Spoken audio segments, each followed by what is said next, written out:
The Six Servants. Once upon a time, far away, there was a kingdom ruled by an old queen with a mean heart. And she had a very beautiful and a very good-hearted young daughter. When the daughter reached marrying age, the old queen said to herself, I do not wish to part with my daughter the princess. I am going to set up 3 tasks, and any suitor that comes to marry her shall have to perform these 3 tasks. And if they cannot perform them, and they are designed to be impossible to perform, then they shall lose their heads. Well, in another kingdom, far away, there was an old king who had a son, a prince, who knew of the beautiful young, good-hearted princess and absolutely set his heart on marrying her. He went to his father and he said, Father, I really would like to go and try to win her hand in marriage. And his father said, No, my son, you mustn't go. Everyone who goes loses their heads. I would not have you die. It is impossible to get this princess's hand in marriage. And the son said, Oh, very well. And he fell into a depression. He was so sad, he lay down and didn't get up for 7 years. Finally, the father said, All right, enough, enough. You're about to wither away. You might as well go and try your luck at winning the hand of the princess. And the son sprang up and he said, Father, I'm renewed. I'm filled with life, and I will win this princess's hand. And he went on his way towards the kingdom of the beautiful princess and the old queen. Along the way, he passed by an inn, and just to the side of the inn in a field, he saw a small mountain.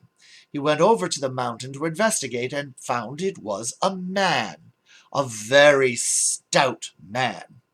And he said, My goodness, but you are a stout man. And the man looked up from his recumbent position and said, Oh, but I can make myself 3,000 times fatter than I am now, for I have no end of eat and drink. And the young man said, That's very interesting. If you will come with me, I will pay you to be my servant. I am sure this is a useful talent in some way. And so the stout man got up and followed the prince, and on they went. When they came across another man, who was extremely tall, he had extremely long legs.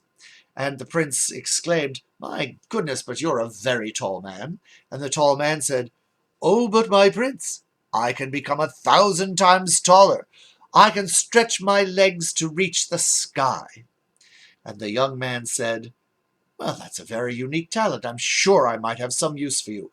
I will pay you if you will come with me as my servant. And the tall man said, Well, that's an adventure. And he went with him.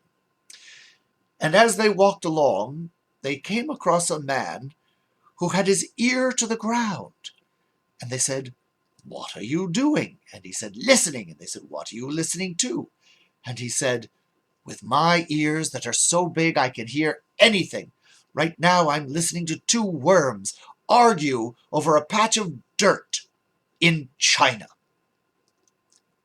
Obviously, this fairy tale comes from the Black Forest region of Germany, or perhaps the woods of Lithuania and Poland, so very far from China. Same landmass, however. So the prince said, Well, that's a very distinct skill. Let me test it. Can you tell me what right now is happening with the beautiful princess in the kingdom with the very old mean queen?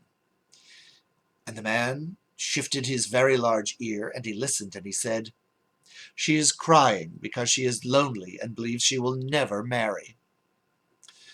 And the prince said, Oh, well, you are quite skilled. If you will come with me as my servant, I will pay you. And so the man with the incredible ears went with the prince and the stout man and the tall man.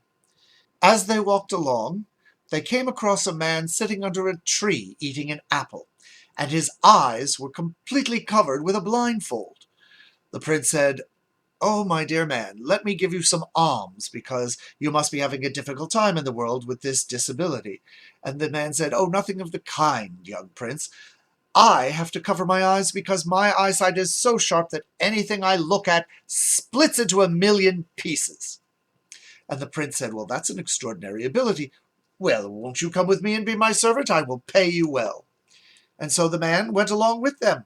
And they walked along, and as they walked they came across a man with a neck that was so long it put his head up at the tops of the trees. And the prince looked up and said, "Hello, what an extraordinary neck you have." And the man looked out and said, "Oh, hello, your royal highness.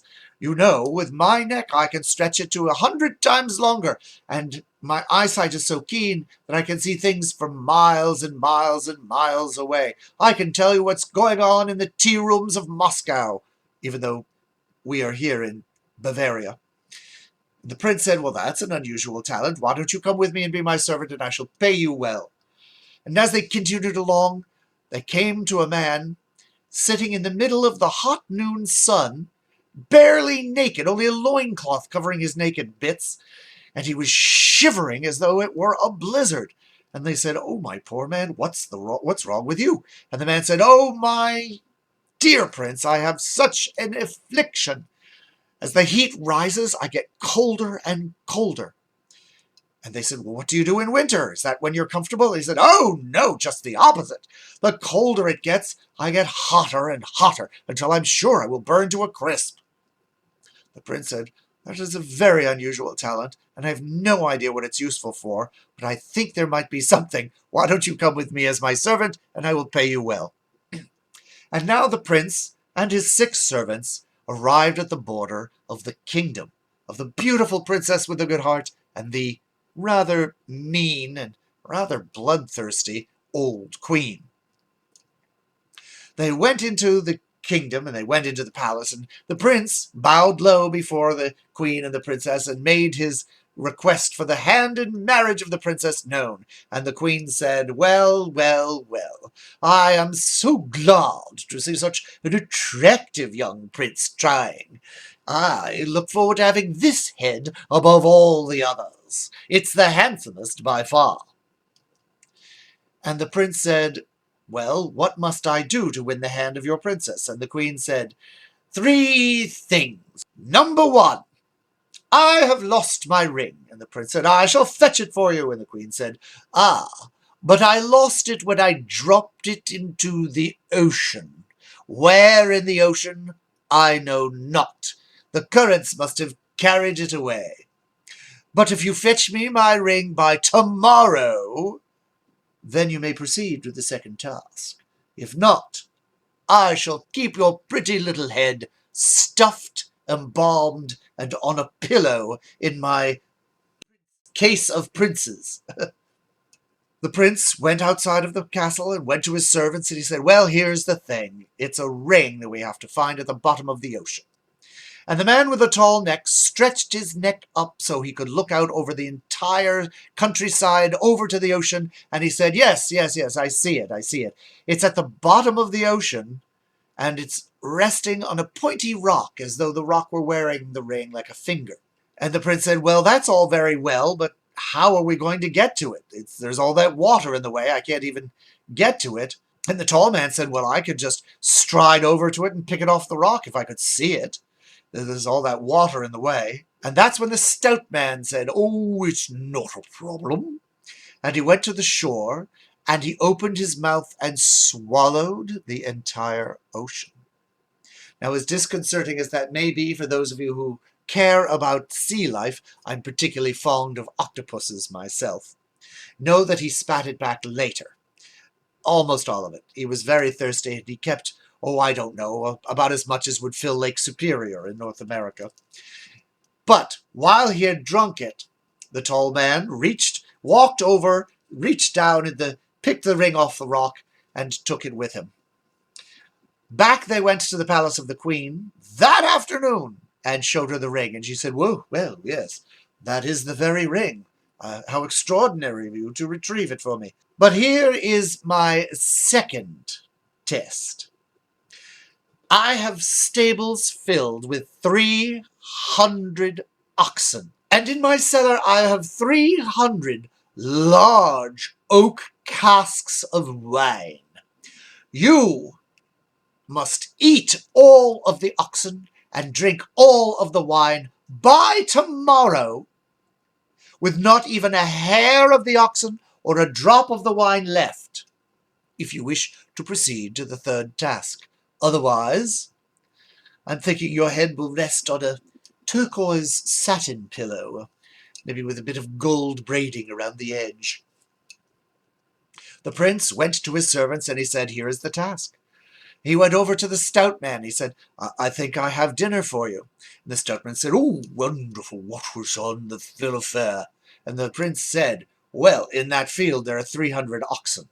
And the stout man said, "Bah, barely an amuse-bouche, hardly an hors d'oeuvre." And with that, he went over and he swallowed the oxen, every single one, to the last hair. And then he said, "What have you for me to wash them down with?" And the prince said, "In the queen's cellar there are 300 casks of wine." And the stout man went to the cellar, and he quaffed all of the wine, licking the last drop of wine from under his fingernail. And he went to the prince and said, "Well, that was a pleasant snack. I look forward to the full course of the meal." The prince, that evening, went to the queen and said, "Your oxen have been consumed, and your wine has been drunk." And the queen said, "Extraordinary. Well, for the final task, you must spend the night in a locked room with my daughter. You will sit side by side and hold each other in each other's arms. And I will come to you at midnight. And if my daughter is somehow not in your arms at midnight, then you forfeit your head." The prince prepared as best he could. He and the lovely daughter sat down in the locked room next to each other, looking with that breathless astonishment that young people have. Well, the prince had the very tall man wrap his body around the two of them, and he had the stout man lie down in front of the door so no one could possibly get to either of them. And they stayed awake until 11 p.m., when the queen cast a spell upon the whole group, and they fell asleep. And while they slept, the queen unlocked the room and whisked her daughter away, relocking the room. Well, at 11:45, the spell wore off, but there was 15 minutes left, and the prince said, "All right, we need to find the princess immediately." And the man with a very large ear said, "What? I will find her." And he put his ears to the ground, and he said, "I can hear her sobbing. She's sitting on a rock, very tough, hard rock to climb.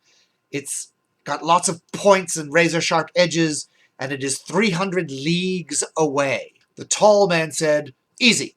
I can strut in 300 leagues with my tall legs. I can go there and back in a minute. But I will need help dealing with the sharp rock she is seated upon."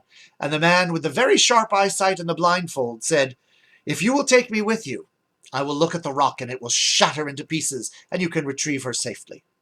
And this is what they did. The tall man stretched out his legs, and he scooped up the man in the blindfold, and within 3 strides they were at the rock where the princess, and she was so happy to see them because she really liked this prince. They undid the blindfold of the man with the sharp vision, and the rock shattered into dust and sand. They re-blindfolded him, and the tall man scooped up the princess and carefully carried her back to the castle. And in half the time it took to carry the princess, he strode back and picked up the man with the blindfold and was back at the castle in a flash. Midnight came. The queen unlocked the door to the room, only to be astonished herself. And there, in the arms of the prince, was her daughter, safe and sound. In her astonishment, the old queen said to herself, "Here is one who knows more than I do." And she thought, "I have been beaten, but I may have one trick left." And she whispered into her daughter's ear a little poison. She said, "Oh, my daughter, isn't it a pity that you must now marry this man instead of finding someone yourself and picking someone that you like yourself?" And the daughter began to stew on this thought, and she grew angrier and more self-righteous about it, until finally she caused 300 cords of wood to be brought into the courtyard of the palace. And she said to the prince, "You and your retinue, one of you must be burned alive before I will marry you." because she thought no servant is going to be burned for his master alive. They will run away surely. But the shivering man stepped forward, and he said, "Place me in the middle of the cords of wood and light the flame. I will do this for my master."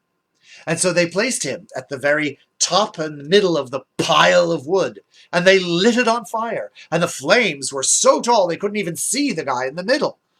It burned for 3 days, and they had to comb through the ashes of 300 cords of wood, expecting to find a charred skeleton of a man, but instead they found a naked man shivering in the middle of the ashes and exclaiming to himself, "Ooh, that was so cold! Ooh, it was a terrible frost! My entire body is numbed! I thought I'd lose my fingers to frostbite! You put the fire died away, and you came for me just in time. Another minute, and I would have been a block of ice." The princess was amazed, and she said, "You have won my hand in marriage, fair and square, and to be honest, I am rather taken with you." And so the prince and the princess mounted up in their carriage to ride away from the queen's kingdom back to his father's kingdom where they were to live. But the old queen just couldn't let it go. Her heart was so hardened. So she sent her soldiers after the couple. She said, "Bring back my daughter." And the soldiers marched out with their long pikes. Well, the man with the long neck and the very keen vision, he saw them coming, and he said, "The soldiers are after us. They mean to take the daughter back." And the stout man said, "You know, I've got just a bit of that ocean left." And he spat out a few drops of ocean that were so big they made giant lakes, and the soldiers fell into them and either drowned or went home wet. The queen, still not letting it go, she got all of her knights in their heavy metal armor, and she said, "Go and bring my daughter back." And the man with the keen hearing, he heard the metal armor clanking, and he said, "She sent the knights after us." The man with the blindfold said, "Untie my blindfold." And he looked at the knights, and all of their armor fell off and into pieces. So the couple rode on, and when they reached the border of the prince's father's kingdom, he said, "You have served me well. Here is your payment." And he gave them each a bag of gold and sent them on their way.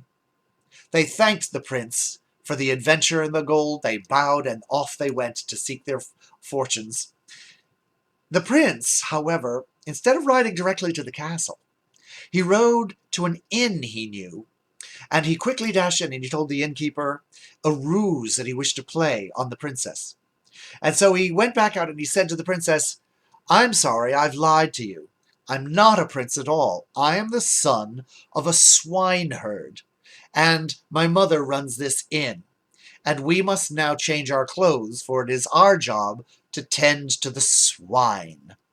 And so he took the princess up to a room in the inn, and the innkeeper's wife went up with old tatty dresses and worsted stockings and told her, "Well, these are the best ones I have. I brought the very best for my son's new wife."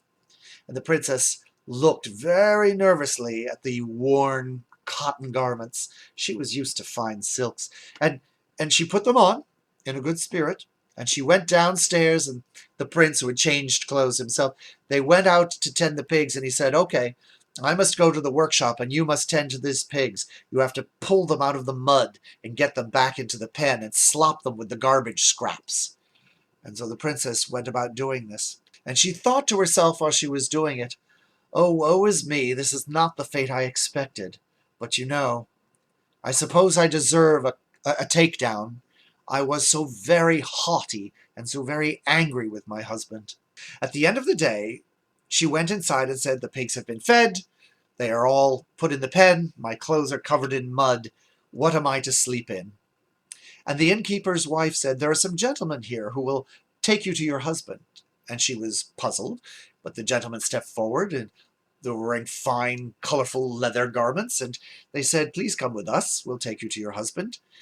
And they took her in her muddy clothes up to the palace and into the throne room, where she saw the king, the old king, with his long grey beard and his shiny gold crown set with sapphires, emeralds, and rubies, and next to him, in beautiful silk and leather garments, was her husband the prince, back to his regular form.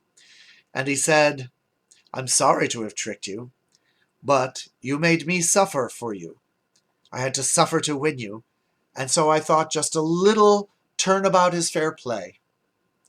And the princess was taken away to an antechamber where she was clothed in beautiful salmon and pink and powder blue silk garments, with a beautiful tiara with sparkling diamonds and pearls covering it. And the wedding was held in the chapel, and the old king wet his beard with his tears of joy. And the prince and the princess, who had learned their lessons and learned to love through hardship, held each other in their arms evermore and lived happily ever after. I hope you live happily ever after. Whether you have a prince or a princess doesn't matter. This story, as Carl Jung points out, isn't about getting a prince. It's about you. All stories are about you.